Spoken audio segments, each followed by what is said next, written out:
Finding positives anywhere in crypto right now is frankly pretty tough.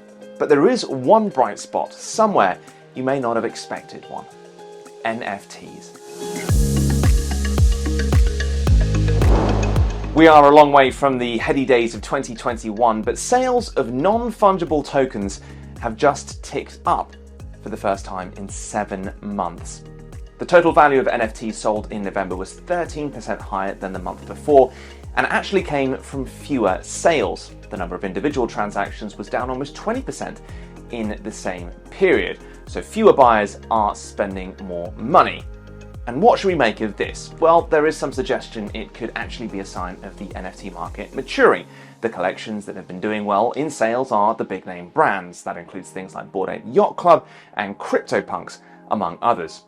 These collections are increasingly referred to as NFT blue chips, and they've tended to be a safer bet. Those have always felt safe enough to take your currencies and you park it in that asset, and they don't really go down in value. Maybe a little bit, but you at least have confidence that when we enter that bull market, that the price comes right back up. And for some, now is the right time to be picking up those blue chip tokens. Julio Zilianis, who's from venture capital studio Liquid X, told Forkast, quote, so-called blue chip investors are more prone to increase their activity during a market slump period, like the one created by the FTX bankruptcy filing. This slump hasn't just been happening in crypto, of course. The S&P 500 is on track to finish the year down heavily in its worst performance since the financial crisis. But while the global economy has been reeling from a number of issues, art sales have actually been resilient. Auction house Sotheby's has reportedly said it is on track to record $1.8 billion in sales this year, its second highest ever.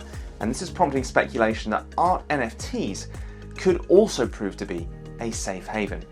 Sotheby's itself already has a specialist team which is focusing on NFT artwork sales, and Christie's is working in the space as well. It has an on-chain auction platform called Christie's 3.0, which it says is dedicated to exceptional NFT art.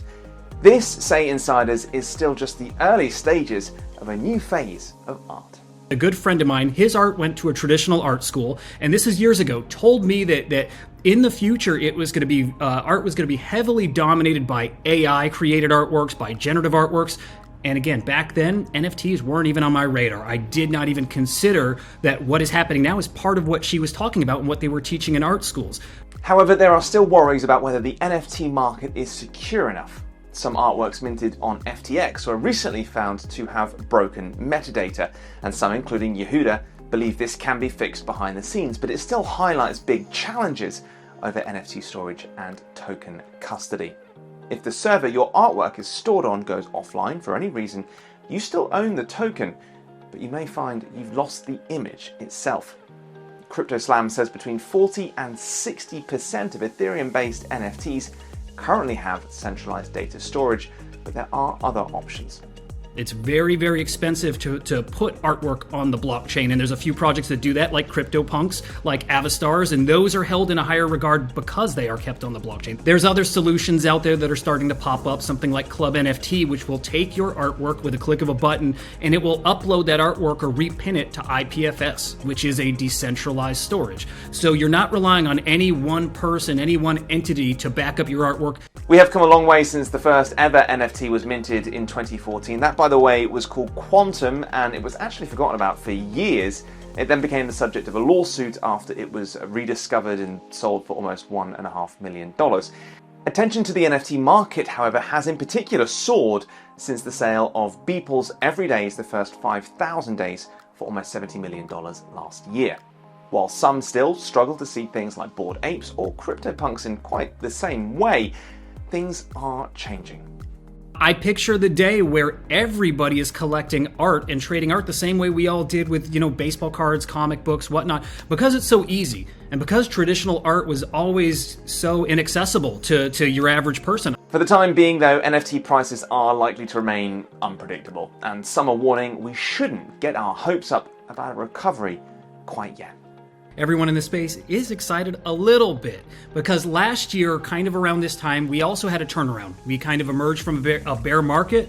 December hit, things started picking up a bit. I don't know if it has to do with the tax year or what exactly, but things kind of slowly start ramping up. And then boom, last January is when we saw things really explode. I tell people to watch out for a head fake, and I kind of think that's what this might be, so we'll see. It has been a momentous 12 months for the crypto sector, and we at Forkast have been trying our best to cover everything that's been going on. If you like any of our content, please hit that subscribe button, please share it. It means a lot to us to be a part of these conversations, and we really want to hear your thoughts on what's going on as well in the comments or on social media.